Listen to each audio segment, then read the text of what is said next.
Mayor Bragg and the other city council members here, as well as our city manager, Roger Haley, for making arrangements for us to use City Hall today. We have assembled two outstanding panels of emergency managers, local officials, broadcast meteorologists, and National Weather Service representatives. All of them have unique experiences that we look forward to hearing. And as always, I say, my best advice comes from home, and that's why I'm glad that we're here today and want to take your suggestions and take those good ideas back to Washington as we work to improve the way our nation forecasts and prepares for tornadoes. And while much of the nation thinks of the Great Plains when they think of tornadoes, we have learned that tornadoes are all too common here in Tennessee. There are many things that I love about my job, but one of the worst is surveying the damage after a tornado. It just breaks my heart to see the devastation and talk to family and friends and neighbors whose homes and possessions have been destroyed. But homes and possessions can be replaced, lives cannot. And our state has led the nation in tornado fatalities for over 10 years. That is not a goal we aspire to, but it is certainly a trend that we will work to stop.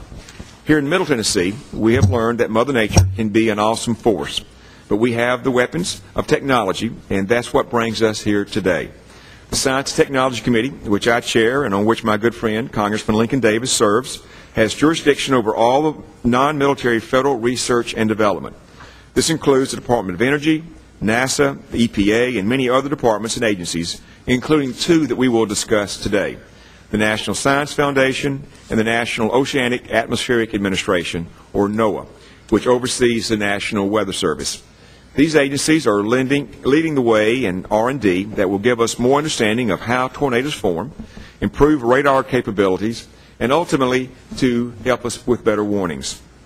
A better understanding of why tornadoes form and better ways to detect them will increase warning times and decrease false alarms.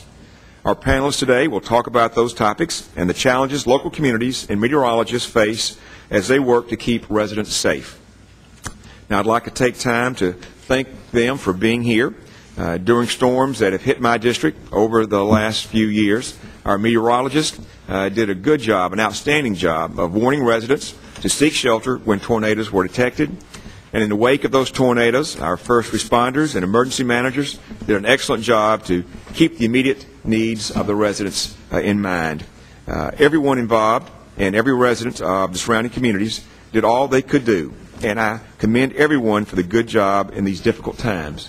And so I think really, to me, the missing link is additional research and investment in research that can allow us to better understand how tornadoes are formed, better predict in as timely way as possible that there will be a tornado, and also be able to predict the direction of the tornadoes. And I hope that we'll be able to find out more information about that.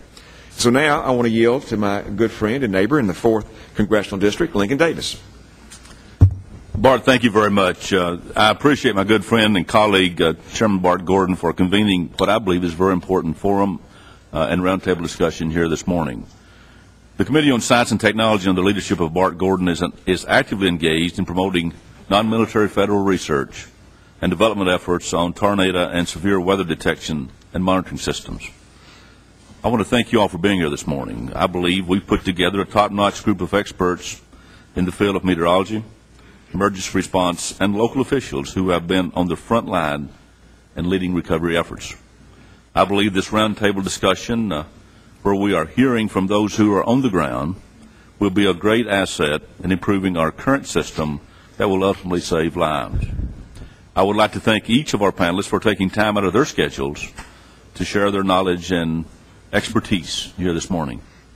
As Bart mentioned in his opening statement, Tennessee has led the nation in tornado fatalities over the past 10 years. It is fitting and appropriate that we hold this roundtable in Murfreesboro, a city that recently bore the brunt of a terrible tornado. Now, I live in rural Tennessee in Fentress County. The first thing we do when severe weather occurs is we flip on our TV station and our radio station. We track on the TV station, unless electricity runs out or is taken out, we track the storm that may be coming our direction.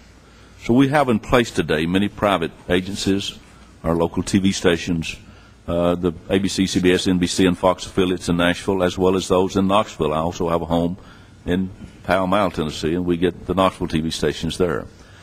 So we track the weather, but we also know that we have those who will be part of our roundtable discussion that should a tornado touch down in one of those areas where I represent or live, or any place in Tennessee, on the ground will be folks working to be sure that they save lives for those who may have been harmed or hit by severe weather. So it is fitting, I think, today for us to have this discussion here in an area where over the last several years we've seen a dramatic increase in severe weather, including tornadoes. Thank you all, and Chairman Gordon, thank you for having the foresight to put together not only legislation to deal with this, but to have a hearing so we can at least document and take before our colleagues in Washington as we debate and discuss the dire need for additional opportunities to have at least early detection, early warning, and maybe to encourage even folks in rural areas to find a shelter that can protect them from the severe storms that we seem to be having more and more of.